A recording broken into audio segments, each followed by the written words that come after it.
And breaking right now in Gaza, the Palestinian Health Ministry says as many as 300 people were killed after a strike on a hospital in central Gaza. They go on to say there were as many as 500 victims in all. The Israeli military says it is investigating just what happened. At this hour, the critical Rafah border crossing in southern Gaza on the border with Egypt also remains closed. There is still no agreement around how and when to open it. Foreign nationals trying to leave Gaza still cannot get out.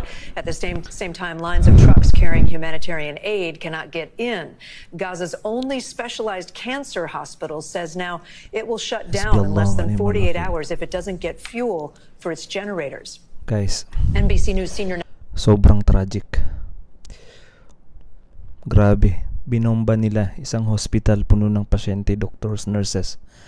Alam niyo guys kung sa ibang lugar lang to nangyari, sa west o kahit saan man, sobra siguro ang global condemnation nito. Lahat-lahat ng organization, lahat ng bansa, i-condemn kung sino man ang gumawa nito. Pero dahil sa mga Palestinian ito nangyari, wala, silent lahat.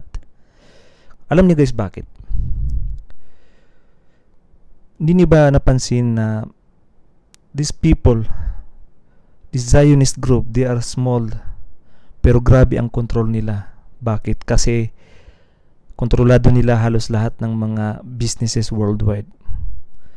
Mga bangko, sila may control.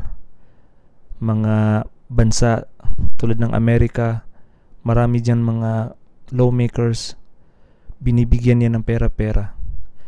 Yan ang reason bakit nawala si Saddam Hussein, si Gaddafi, lahat ng mga Muslim leaders na nagtangka o threat sa bansang Israel.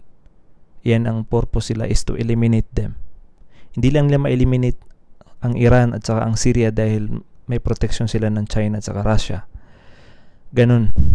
Going back to the hospital na binomba, biniblame pa ngayon ng IDF na ang gumawa daw nito ay ang isang grupo ng Islamic jihadist. What the... Paano nila magagawa yun? Ang Gaza City, Gaza Strip is sobrang liit. Paano sila magpapalipad doon ng rocket o missile o ano ba? Hindi nila magagawa yun. Imposibleng ganun kaliit na lugar papaliparin mo yung missile o rocket. Kung palagay natin, tumama yung missile na ginagamit na o rocket.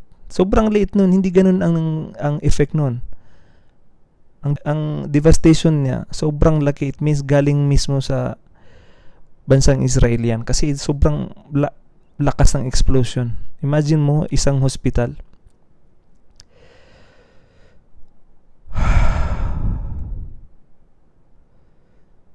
Grabe.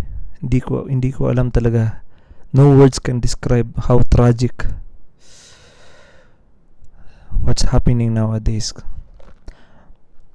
Ito yung isang hadith ng Rasul sallallahu alaihi wasallam kasi ang mga in the future daw ang mga Muslim magiging parang pagkain daw na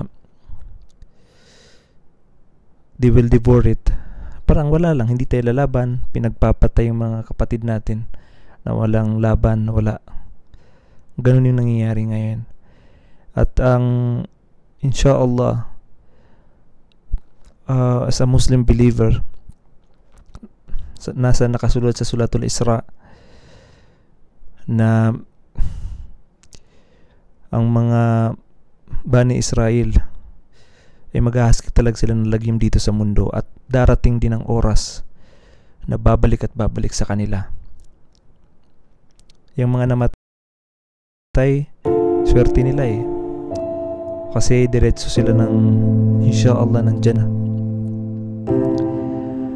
Ang nakakawa yung buhay ka pero yung puso mo ay patay na.